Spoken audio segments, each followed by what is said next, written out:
Gloria a Dios. Amén. Dios es bueno. Amén. Dios te ama. Amén. Dios envió a su Hijo Jesucristo a morir por nosotros. Esa es la demostración del amor de Dios, de ese amor, de la esencia, del pilar que es el amor para Dios, ¿no? Aleluya. Dios nos ama sin condiciones. El ser humano muchas veces ama poniendo condiciones, ¿no? Pero Dios no es así. Dios te ama de una forma altruista, o sea, deseando lo mejor para ti y para nosotros en general, ¿no? Para su iglesia, como su cuerpo, y también a la humanidad. Dios ama al mundo. Quizás tú no ames a algunas personas, pero Dios ama a todo el ser humano. Por eso muchas veces decimos que retarda su venida. ¿Por qué la retarda? Porque quiere que todos lleguen al arrepentimiento, ¿no? Esa es una de las cualidades de Dios, la paciencia, ¿no? La necesidad de esperar cuando algo se desea mucho. Él desea mucho la salvación de todo ser humano. Pero claro, el ser humano tiene la opción de rechazarlo o de aceptarlo. De ahí el libre albedrío que Dios nos ha concedido. Dios no te obliga. Dios te marca el camino a seguir y tu voluntad es seguirlo o no seguirlo. Pero Dios no coacciona a nadie. Dios muestra su amor. La Biblia dice que Él muestra su amor, que nosotros aún siendo pecadores, Él murió por nosotros. Y murió por sus enemigos, porque todo aquel que vive de una forma pecaminosa, vive en pecado, es enemigo de Dios. Y Dios murió por los pecadores, o sea, por aquellos que lo niegan, por aquellos que viven en pecado, incluso llamándose cristianos, ¿no? Que ese es el mayor peligro que existe, ¿no? Saber que están viviendo en pecado y no cambiar. Porque el mundo en sí, mientras que no les llegue la luz del Evangelio, pues viven, como han aprendido a vivir. Yo siempre digo que existen, pero no viven. La realidad de la vida la trae Jesucristo. Él dijo, lo prometió. El diablo vino a robar, matar y destruir, pero yo he venido para daros vida. Pero no una vida mediocre, no una vida, digamos, es una vida plena, la que Él quiere darnos y en la cual quiere que vivamos, ¿no? Bien, pues vamos a entrar ya en materia. Quiero seguir tratando el tema, porque lo considero muy importante, el tema de los principios bíblicos y básicos para la evangelización de la Iglesia, para que nuestra evangelización sea efectiva, porque si no sabemos cuáles son los principios para evangelizar, nunca lo haremos bien. Si tú no conoces una materia, tú no te puedes examinar de esa materia, porque vas a suspender seguro, ¿no? Por eso la necesidad de aprender esos principios y tenerlos muy en cuenta a la hora de evangelizar, que recordemos es nuestra misión, digamos nuestro ministerio, nuestro trabajo encargado por el Señor, ¿no? Existen algunos principios y los vamos a estudiar. Hemos estado 2 semanas ya viéndolos y vamos a seguir estudiando por algunas semanas más, porque vuelvo a repetir, lo considero de suma importancia. Hoy quiero hacer, digamos, un repaso de los principios rápido que hemos estudiado hasta ahora. Y luego, lo importante, esa digamos que es la teoría, pero luego quiero transmitiros la forma de aplicarlos, esos principios, a nuestra vida, a nuestra forma de evangelizar. Tenemos que, como suelo decir, pasar de la teoría a la práctica y saber cómo hacerlo. Entonces vamos a estudiar, vamos a hacer, como he dicho, un repaso general a los principios que hemos estudiado hasta ahora. Estamos analizando en Mateo 28 los versículos del 18 al 20, donde Dios comisiona a sus discípulos y nos comisiona a nosotros hoy al ministerio, al trabajo de llevar el Evangelio a toda criatura y también enseñarles a obedecer los mandamientos que Dios nos ha dado. Entonces vemos que el motivo, el enfoque que Mateo hace y prioriza a los creyentes judíos y también a nosotros es demostrar en primer lugar la naturaleza divina de Jesús. En otras palabras, demostrar que Jesucristo es Dios. Y hoy en día muchos niegan esta verdad. Entonces, el primer principio y digamos base y pilar para nuestra evangelización podemos resumirlo en que el enfoque de nuestra evangelización debe estar basado en la naturaleza divina de Jesucristo. Debemos saber que Jesucristo es Dios. Si tú te pones a evangelizar negando la divinidad de Dios, vas a fracasar. Perdón, negando la divinidad de Jesucristo, vas a fracasar, porque Jesucristo es Dios. Amén. Por eso digamos que es la base, el principio básico y el primer principio que debemos saber. El segundo principio es discipular. El encargo de la Gran Comisión es discipular, en primer lugar, hacer, que quiere decir hacer discípulos. Significa hacer discípulos, pero como hablábamos la semana pasada, no hacer discípulos, prosélitos nuestros. A no ser, claro, que nosotros seamos verdaderos discípulos y podamos decir, como decía Pablo, imitarme a mí, de la misma manera que yo imito a Jesucristo. Por tanto, el segundo principio es discipular, hacer discípulos de Jesucristo. Amén. Por eso debemos primero ser discípulos y luego hacer discípulos. Ese es el orden, primero serlo nosotros para poder hacer discípulos a otros. Es importante entender esto. El tercer principio es saber que Jesús ejerce su ministerio, continúa su ministerio. Sabemos que Jesucristo vino a cubrir las necesidades del ser humano. Y la primera necesidad del ser humano era la salvación y sigue siéndolo hoy. Por tanto, nosotros debemos continuar con ese ministerio, el llevar la salvación a otras personas. Ese es el encargo. Y ese es el tercer principio. Debemos saber que nosotros somos su cuerpo, somos el cuerpo de Cristo. La Iglesia es parte del cuerpo donde Jesús es la cabeza. Y por tanto, debemos obedecer a Cristo, que es nuestra cabeza. La Iglesia, hermanos, que no continúe el ministerio de Jesucristo aquí en la tierra, que no ejercite su ministerio, que no practique la Gran Comisión, no está en la línea de lo que tiene y debe ser una iglesia hoy, y una iglesia verdadera, porque iglesias, hay muchos grupos y muchos, sectas que se llaman iglesias, pero no son verdaderas. Solamente hay una iglesia verdadera, que es la que instituyó y edifica a Jesucristo cada día, va edificando a través de sus ministerios. Él cumplió su ministerio, se fue, se sentó a la diestra del Padre, pero dejó, Efesios lo dice así, creó a los 5 ministerios para la edificación, para el crecimiento espiritual de la iglesia suya. Esto, hermanos, es lo que quería decir Jesús cuando dice, y me seréis testigos. Está diciendo precisamente eso.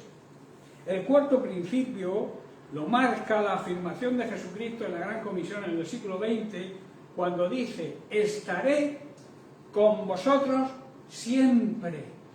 Ese siempre quiere decir, incluye el tiempo, incluye todo lugar y también toda circunstancia. En cualquier circunstancia que estés atravesando, Él está ahí. En cualquier problema o dificultad que tú tengas, Él está ahí. Y en cualquier tiempo y en cualquier lugar, Él está ahí. Y eso es una gran promesa. Y eso habla de la omnipresencia de Dios.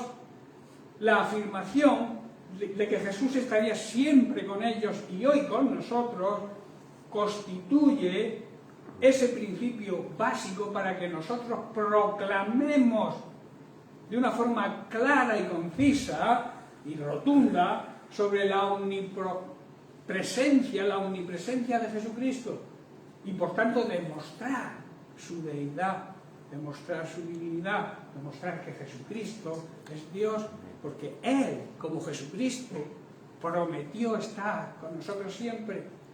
Y eso habla, como vuelvo a repetir, de omnipresencia, atributo que solamente le corresponde a Dios. Por tanto, otro de los motivos que demuestran que Jesucristo es Dios es la omnipresencia, porque Él lo dijo con sus propias palabras: yo estaré con vosotros siempre. Esta es una bendita promesa, hermano, y debe ser un principio más para que nuestra evangelización sea efectiva, y en la cual debemos depositar toda nuestra esperanza. Recordemos que esperanza significa creer, tener la fe ciega de que Jesucristo cumple sus promesas. Vivimos en esa preciosa esperanza de que Él está con nosotros siempre. Esta creencia en el cumplimiento de aquella promesa del Señor que hizo en un monte de Galilea debe animarnos, debe motivarnos, y así poder actuar en el poder que Él nos delega precisamente en esa gran comisión a través de nuestra fe. Y así, de esa manera, abre en nosotros ese deseo de ganar almas para Cristo. Hermano, yo te haría la pregunta: ¿tienes el deseo de ganar a otros para Cristo? ¿Tienes un deseo, añado, ardiente, como tenía Jesucristo y como tiene Dios el Padre, de que toda la creación pueda ser salva? Necesitamos ese anhelo, hermanos. Lo necesitamos, porque así estaremos, de alguna manera estaremos formando parte de la voluntad de Dios, que es lo que Él quiere que hagamos, que andemos en su voluntad para poder recibir sus bendiciones cada día. La voluntad del Señor es que todos sean salvos, y para eso nos eligió, nos escogió a nosotros y nos salvó. No nos salvó simplemente porque dijo: bueno, voy a salvar a este, a aquel, a María, a Antonio, a Pepe, a Juan. No. Él nos salvó con un propósito, y el propósito no es otro que hacer su voluntad, y su voluntad es que todo ser humano pueda recibir la salvación. Y como decía Pablo, ¿cómo van a escuchar si no hay nadie que les hable? ¿Cómo se van a arrepentir si nadie les muestra que viven en pecado y tienen que arrepentirse para ganar la salvación? Si no hay alguien que se lo diga, ese alguien es la Iglesia de Jesucristo. Ese alguien somos tú y yo. Amén. Amén. El quinto principio, la autoridad que tenemos delegada como cuerpo de Cristo que somos. O sea, vamos con Él y con su autoridad. La autoridad que recibió Jesucristo no tiene límites, es ilimitada e incluye la plenitud del cielo y de la tierra. En otras palabras, Él tiene autoridad sobre todo el universo, y esa autoridad la delegó en nosotros. Nos hizo un trasvase, una transmisión de esa autoridad en ese monte de Galilea, cuando dijo: y se acercó Jesús y les habló diciendo: toda potestad, o sea, toda autoridad, todo derecho legal me ha sido dado en el cielo y en la tierra. En otras palabras, Dios me ha dado el poder para gobernar en todo el universo. Esa autoridad, vuelvo a repetir, la tenemos nosotros, delegada de parte de Jesucristo. Cuando Él dijo: por tanto, o sea, como consecuencia de esto, como consecuencia de que me ha sido otorgada toda autoridad, yo os digo: id en esa autoridad y haced, mandamiento, discipular a todas las naciones, bautizándolos en el nombre del Padre y del Hijo y del Espíritu Santo. La autoridad completa de Dios. Hay que bautizar en la autoridad completa de Dios, que es la autoridad del Padre, del Hijo y del Espíritu Santo. El sexto principio es la necesidad del Espíritu Santo. Hermanos, la plenitud del poder de Dios la experimentamos cuando nacemos de nuevo y entonces recibimos la promesa. En Hechos capítulo 1, verso 8, encontramos esa promesa. Dice, pero recibiréis poder. Esta palabra es dinamita, viene de la raíz dinamo, que significa dinamita. Cuando el Espíritu Santo descienda sobre vosotros, y entonces podréis testificar de mí, seréis mis testigos, y le hablarán a la gente acerca de mí en todas partes. Este es nuestro trabajo, nuestro ministerio y también nuestro gran privilegio.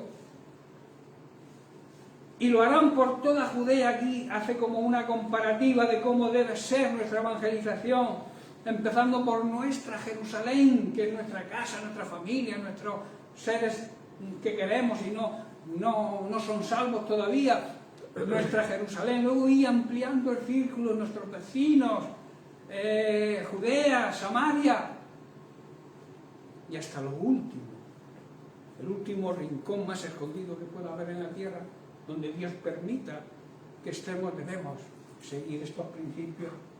Hermanos, debemos seguir el ejemplo de la iglesia primitiva en este sentido. Es a través de esa dinámica y de esa fe poderosa que empezó a surgir cuando Jesús les estaba hablando ahí en el monte de Galilea, les estaba dando la gran comisión, los estaba dejando ahí con la promesa de que estaría siempre con ellos, pero que Él se marchaba al cielo. Jesús comisiona a sus discípulos y luego lo reafirma con el poder del Espíritu Santo. Primero los comisiona y luego les transfiere el poder. El poder está en Pentecostés, en recibir al Espíritu Santo, que es la promesa que les hizo Jesús. Y ellos esperaron hasta recibirlo. No evangelizaron hasta que recibieron el poder. No podemos salir a evangelizar si no andamos en el Espíritu. Si el Espíritu Santo no forma parte de nuestro interior, no está viviendo en nosotros para transmitirnos esa autoridad y ese poder. Recordemos que estaban 120 personas escondidos en el aposento alto. Estaban temerosos, habían matado a su maestro y de bueno, en cualquier momento vienen también a por nosotros. Estaban ahí escondidos.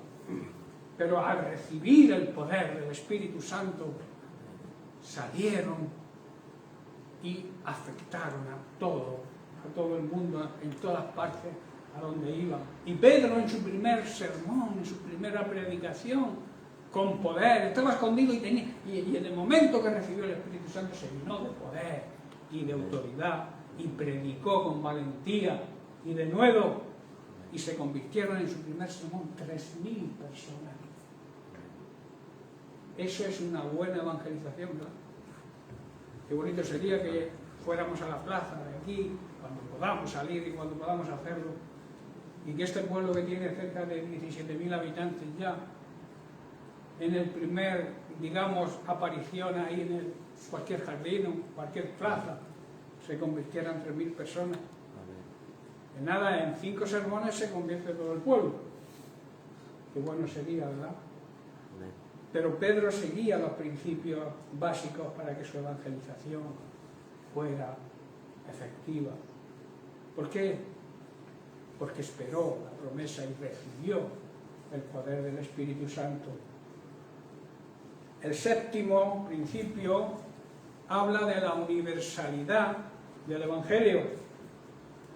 Lo vemos en la Gran Comisión, cuando dice, id a todas las naciones. O sea, toda la humanidad tiene derecho a ser evangelizada. Y a todas las naciones, no solamente a los judíos, estaba diciéndole y transmitiéndole Mateo ahí, Jesús ahí a través de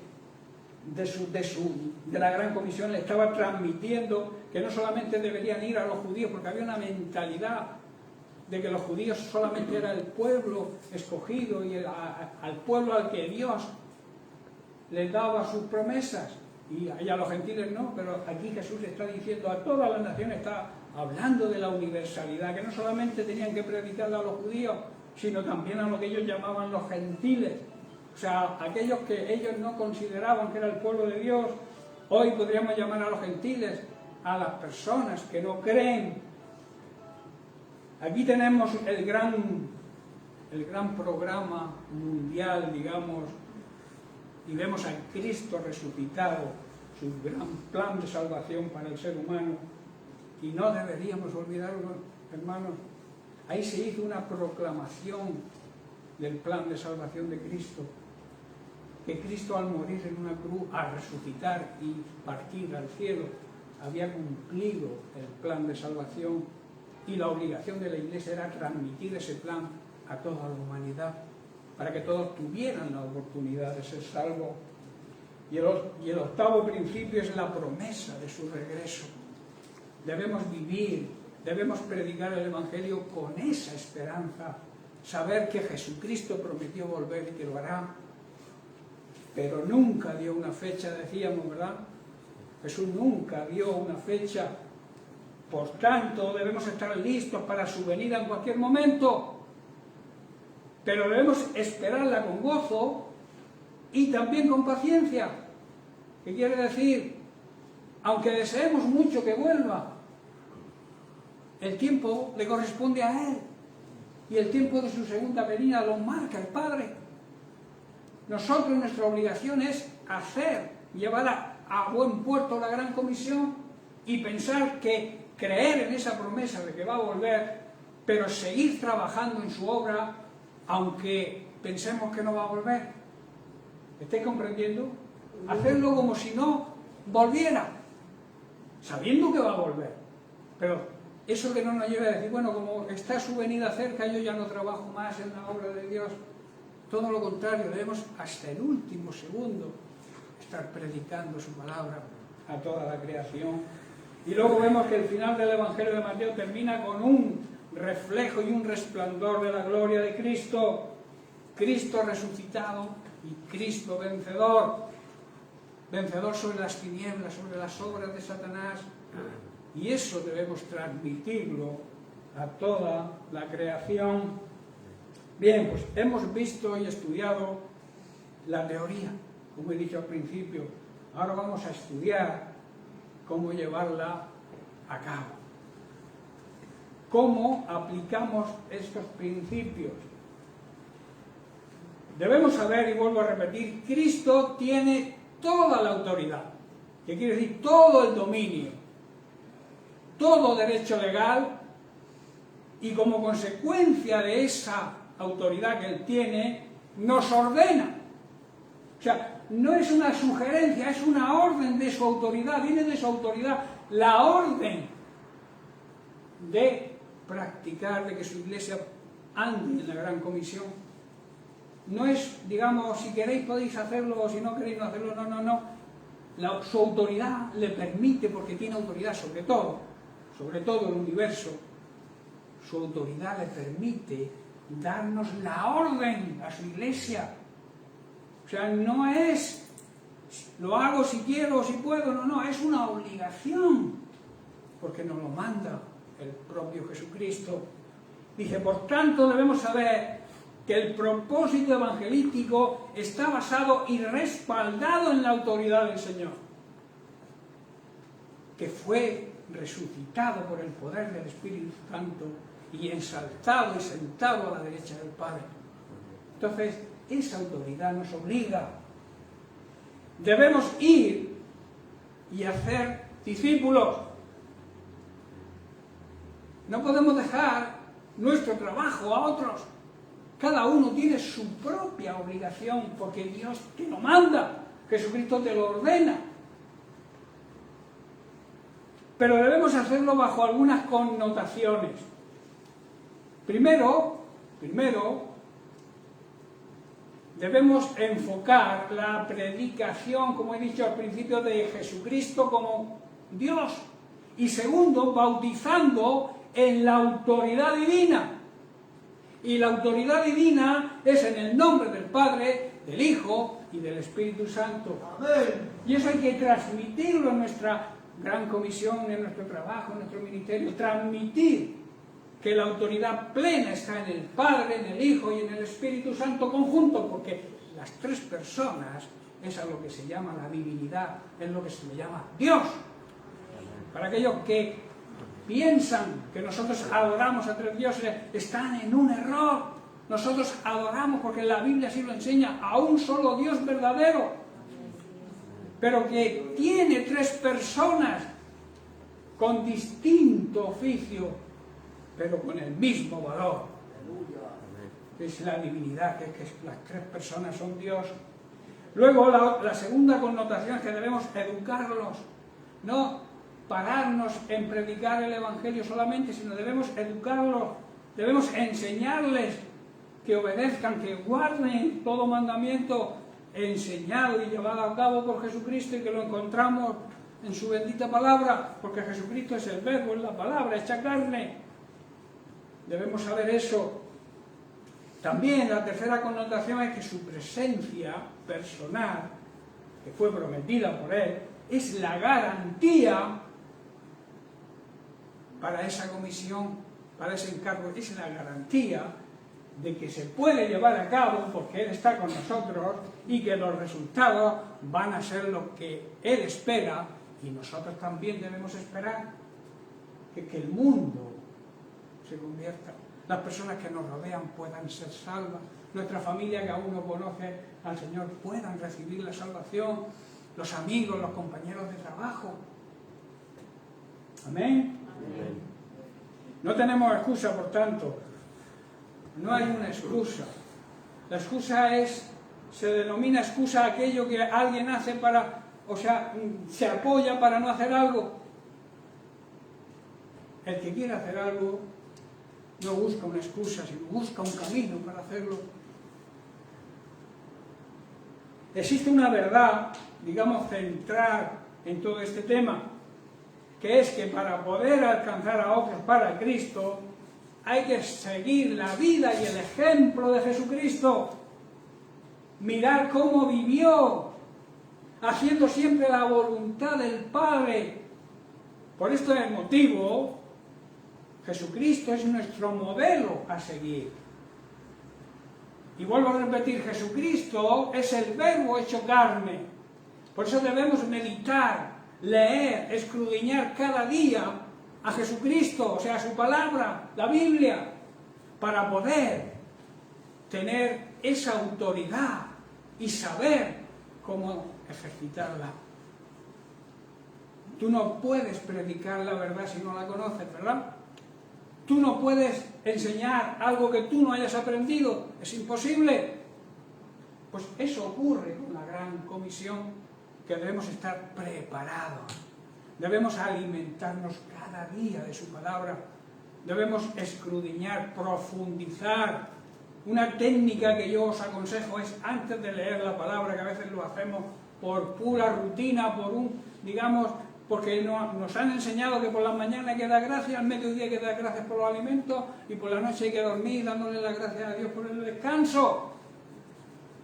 Pero esos son, cosas que están bien. Pero lo que sí debemos es tener un tiempo de calidad con el Señor cada día. Y esa calidad nos la va a traer el Espíritu Santo. Por eso mi recomendación antes de leer los versículos que puedas leer, o el capítulo, o la porción de la Biblia que tú estés acostumbrado a leer, antes hay que orar y pedirle al Espíritu Santo que te muestre lo que quiere decir lo que vas a leer, y hacerlo con paz, con tranquilidad, sin prisa. Hace unos días compartía en el pan diario que os transmito cada día, que el tiempo le pertenece a Dios. A veces pensamos que no tenemos tiempo, que necesitamos tiempo, que no tengo tiempo de orar. Esa es una gran mentira de Satanás, porque tiempo hay, y el tiempo le pertenece a Dios. Y si tú le dedicas ese tiempo de calidad a Él, vas a experimentar que el resto del tiempo va a ser suficiente para poder lograr trabajar en lo que estés trabajando, hacer las faenas de la casa, vas a tener tiempo de todo. Quizá no tengas tiempo y te falte tiempo cuando no uses este principio de escudriñar cada mañana las Escrituras. Es importante alimentarse, porque si no estás alimentado, estás desnutrido, y desnutrido de la palabra de Dios nos hace imposible llevar a cabo la gran comisión. ¿Estáis comprendiendo, hermano? Ahora, volvemos a la pregunta, ¿cómo aplicamos estos principios? Primero, debemos establecer vínculos de amistad con las personas que nos rodean. Cultivando la amistad, no cerrando el círculo, que muchas veces lo hacemos, a nosotros mismos. A veces cerramos el círculo y nos relacionamos con la familia de la iglesia, con los hermanos, porque claro, los demás como no creen, yo no quiero. No, eso es un error. Debemos establecer vínculos amistosos con las personas que no conocen al Señor. Muchos cristianos lo hacen así, lo hacen mal, se cierran. Y por eso muchas veces nos llaman como presuntuosos. Os creéis en posesión de la verdad, aunque la tenemos y lo creemos. Debemos actuar de una manera sabia con ellos. Y una manera sabia es establecer una buena relación con ellos. No una comunión quizá, pero sí una relación, un vínculo de amistad. Y así poder ganarlos para Cristo. Es imposible que nuestra soberbia y nuestro orgullo de cristianos evangélicos a veces no llegamos a las personas por eso. Debemos hacerlo, por tanto. Esos lazos de amistad tienen que ser con amor, con transparencia, que quiere decir que lo que decimos lo hacemos y lo ven ellos, sin hipocresía.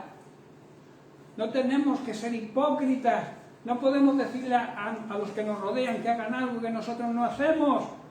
También con paciencia.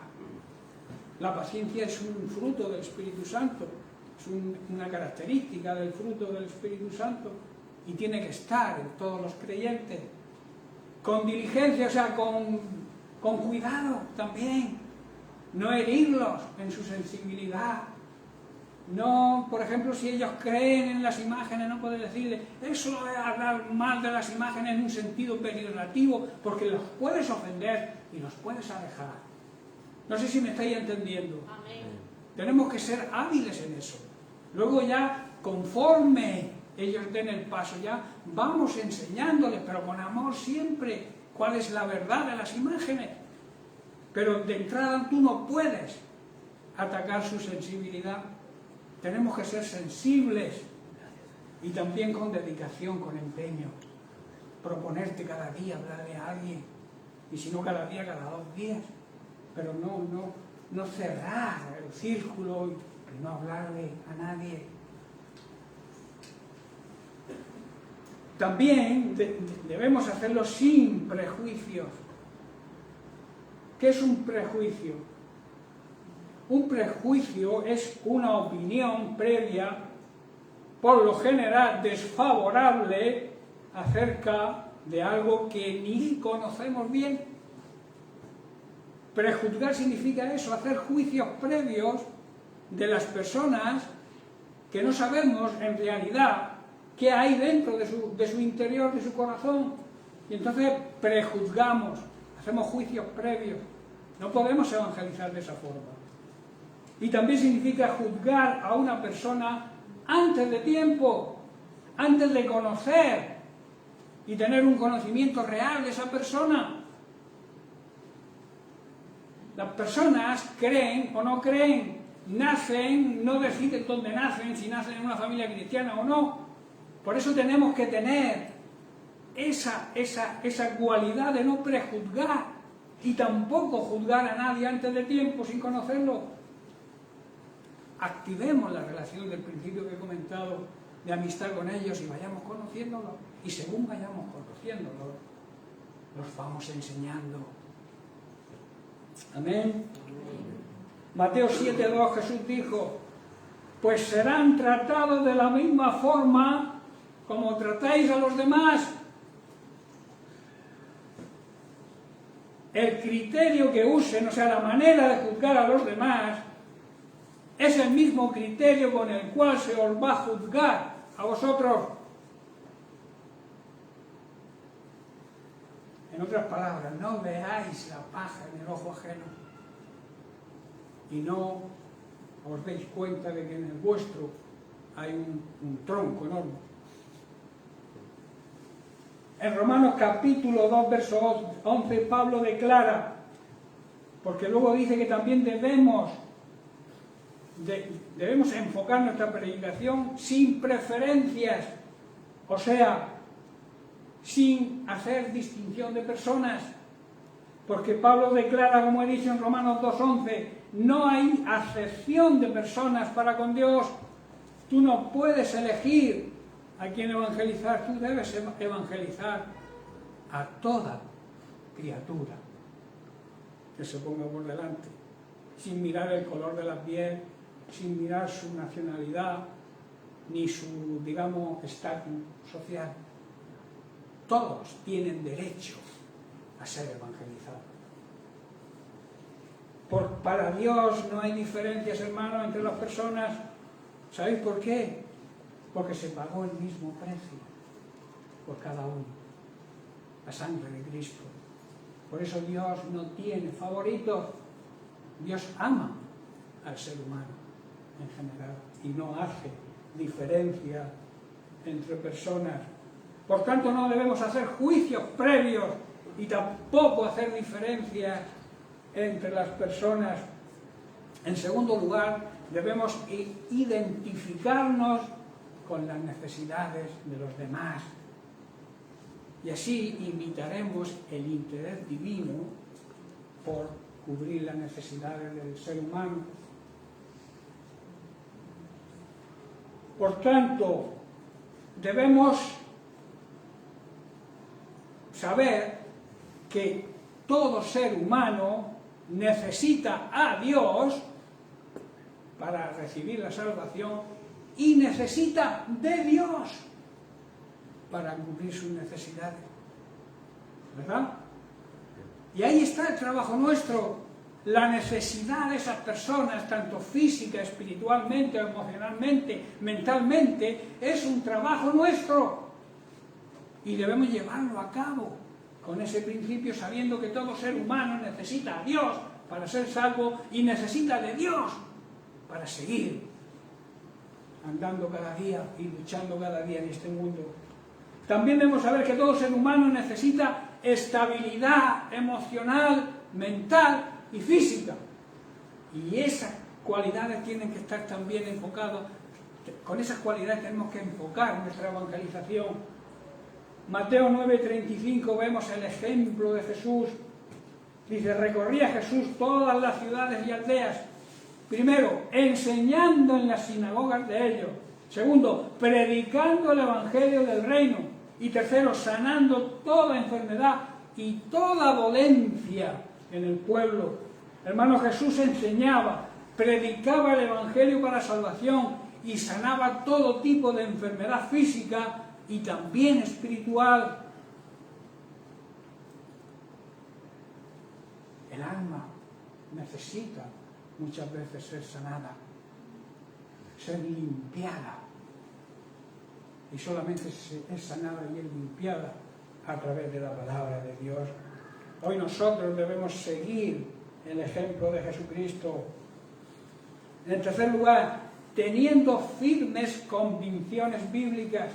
Tú tienes que estar convencido de lo que predicas. Tú tienes que estar convencido de que la palabra de Dios es real, es auténtica y es eficaz y tiene autoridad y poder para cambiar a las personas. Tienes que saberlo para poder transmitirlo a los demás. ¿Estáis entendiendo? Amén. Convicciones claras y firmes y un carácter definido, no indecisos. No podemos transmitir falta de fe, no podemos transmitir duda tampoco en las personas a las que evangelizamos. Tienen que vernos convencidos, con un carácter inmovible, de lo que estamos predicando y de lo que creemos. Hermanos, a los que no tienen esta convicción y esta firmeza de carácter que la Biblia exige, la misma Biblia, la palabra de Dios, los llama los de doble ánimo. Quiero explicar un poco esto. Para ello quiero leer en Santiago capítulo 1 los versos del 6 al 8. Dice, pero pidan con fe, y añade, no dudando nada. Y luego aclara, porque el que duda es semejante a la onda del mar, que es arrastrada por el viento y echada de una parte a otra. Verso 7, no piense, no le venga a la mente quien tal haga esto, que recibirá cosa de parte del Señor. El que duda no recibe, hermanos, tomadlo como una regla. Si dudas, no recibes. El recibir está en la fe completa, en la fe auténtica, en la fe verdadera. Y luego el verso 8, el hombre, la persona, el ser humano, de doble ánimo, ¿veis cómo lo llama aquí? De doble ánimo, dice Santiago, es inconstante en todos sus caminos. Y luego también un poco más adelante en Santiago 4, 7, 8 leemos, someteos, o sea, acepten la autoridad de Dios y así podréis resistir al diablo y el diablo dirá de vosotros, verso 8, acercaos a Dios y Él se acercará a vosotros. Y añade, pecadores, limpiad las manos. Y vosotros, aquí vuelve a decir el apóstol, vosotros los de doble ánimo, debéis purificar vuestros corazones. La persona de doble ánimo tiene doble fidelidad. Es aquel que puede servir a dos señores. Pero la Biblia, el propio Jesús expresa claramente en el capítulo 6, verso 24, dice, nadie puede servir a dos amos, pues odiará a uno y amará al otro. Será leal, será fiel a uno e infiel a otro. Y también lo despreciará. Jesús lo explica bien claro, ¿verdad?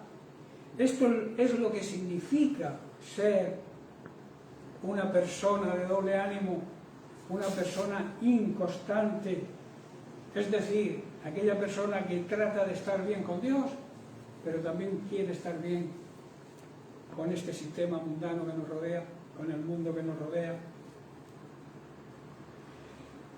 Debemos, vuelvo a repetir, tener firmes convicciones y un carácter, vuelvo a hacer hincapié en esto, un carácter definido para tener resultados eficaces en nuestra evangelización, creyendo sus promesas, rindiendo nuestra vida a sus órdenes y dependiendo plenamente de lo que la palabra de Dios dice. Santiago hemos dicho que habla de una persona de doble ánimo, es una persona inconstante, ¿no? Voy a explicar lo que es una persona inconstante. Es una persona que no es estable, que no tiene estabilidad, ni permanece, que muda con demasiada facilidad y ligereza de pensamientos. Hoy piensa una cosa y mañana todo lo contrario. Que cambia también de aficiones. Hoy me gusta esto, mañana no me gusta y me gusta otra cosa. Cambia de opinión constantemente. Hoy opino así, pero mañana cambio de opinión. Y también de forma de comportarse. Hoy me comporto bien, mañana me comporto mal. Esa es una persona inconstante. Una persona llena de dudas. Una persona que la mayoría de las veces no termina nada de lo que empieza. Y así hay cantidad de personas que empiezan pero no terminan. Lo importante no es empezar, es terminar. Lo importante en nuestra vida no es cómo empecemos, sino dónde y cómo terminemos. Pensar en la eternidad. La eternidad es todo, no tiene principio y no tiene fin. La eternidad no es tiempo nuestro, no es tiempo cronos, es tiempo kairos. Un tiempo que para Dios un día son como 1000 años y 1000 años como un día. Para Dios no existe la noción del tiempo cronos, es el tiempo kairos, el tiempo oportuno donde la voluntad de Dios se debe cumplir en nosotros. Eso es lo que significa el tiempo de Dios. Y una persona que es constante y sabe eso, y sabe esperar, tiene paciencia, y trabaja en su ministerio, trabaja en la gran comisión si es creyente, y es creyente de verdad. De ahí la importancia, hermanos, de tener convicciones claras y firmes y un carácter fuerte y definido, un carácter semejante al carácter de Cristo. En cuarto lugar, teniendo un claro entendimiento de la realidad eterna, la realidad de la importancia que tiene la vida eterna. El ser humano por lo general se preocupa de lo que ocurre en esta vida. Piensa en ganar dinero, en comprarse esto, comprarse lo otro, que es lícito, pero que no sea la prioridad. Porque lo importante no es el tiempo que vivimos aquí, lo importante es la eternidad donde pasemos. La eternidad, como he dicho antes, no hay principio en la eternidad ni hay final. La vida, digamos, cronos, la vida del ser humano aquí en esta tierra es corta, relativamente corta, muy corta diría yo. No nos damos cuenta y nos hacemos ancianos. Y luego entregamos el cuerpo y salimos de este cuerpo porque lo que realmente somos no muere, que es el espíritu. Y ese espíritu va a una eternidad. Planteo la pregunta, ¿a qué eternidad va a ir tu espíritu? ¿A una eternidad con el diablo? Si no hacemos, si no cumplimos la voluntad de Dios y andamos en sus caminos y en sus mandamientos, o una eternidad con Dios, porque hemos sido fieles. Hemos tenido nuestros, quizá, fallos al blanco, nuestros pecados puntuales, pero todo eso está amparado por la soberanía de Dios cuando constituyó a Jesucristo como nuestro abogado, defensor. Él nos defiende cuando nos arrepentimos, y nos arrepentimos de verdad, porque un arrepentimiento de mentira no existe. O es arrepentimiento o no es arrepentimiento. Tú puedes tropezar, fallar el blanco, pero si te arrepientes tenemos a Jesucristo como abogado. Ahora bien, si tú vives continuamente y conscientemente en pecado, te lo he dicho muchísimas veces y lo seguiré diciendo muchas más, si tú vives conscientemente en pecado y no cambias, tu eternidad está en peligro. ¿Me hago entender? Debemos entender que la salvación en Cristo, y debemos entender por qué Jesucristo fue motivado a entregar su vida por nosotros. También debemos saber eso. La motivación de Cristo fue el amor. Esa también tiene que ser nuestra motivación para evangelizar. El amor hacia los demás. El amor, pero no el amor egoísta, el amor de Dios, el amor ágape, que la Biblia dice que fue depositado por el Espíritu Santo en nuestros corazones, en nuestro interior. Ese amor tenemos que transmitirlo en la gran comisión. Ese amor debe motivarnos a hacer ese trabajo, porque Jesucristo, su motivación fue esa, el amor. Cristo hizo lo posible para la salvación, no se podía hacer nada más, hizo todo lo necesario para que tú y yo y la humanidad pueda ser salvo. Entregó su vida, entregó hasta la última gota de su sangre para lograrlo. Su precio fue la sangre, el precio del rescate, de la redención de nosotros, de nuestra alma, fue esa sangre derramada en la cruz del Calvario. Debemos entender también que Cristo hizo lo posible para llegar a esa salvación, pagando con su sangre. Y por tanto, hermanos, la Iglesia debe hacer una realidad esto. debe transmitir el amor de Dios, proclamando la salvación que Cristo ganó para nosotros y para todo ser humano.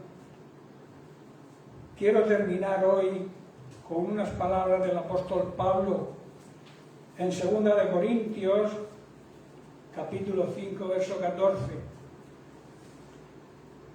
Dice, sea de una manera o de otra, el amor de Cristo nos controla, o sea, nos constriñe, dice otra traducción, nos empuja, nos obliga.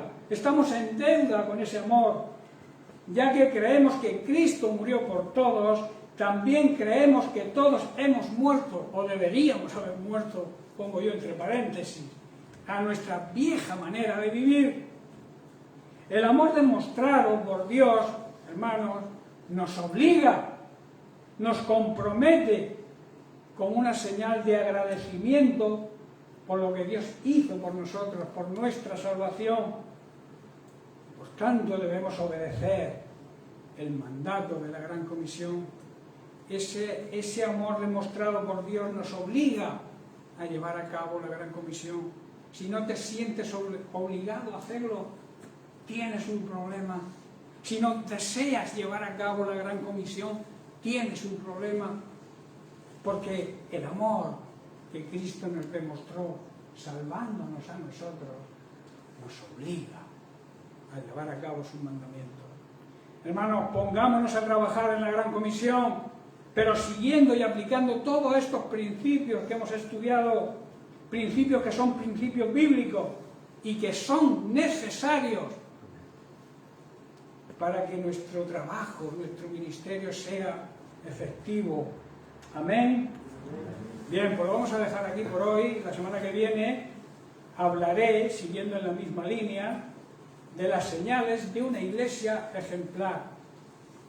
El testimonio de la iglesia tiene que ser un testimonio de ejemplo. Entonces enfocaremos ese tema la semana que viene. Bien, pues que Dios les bendiga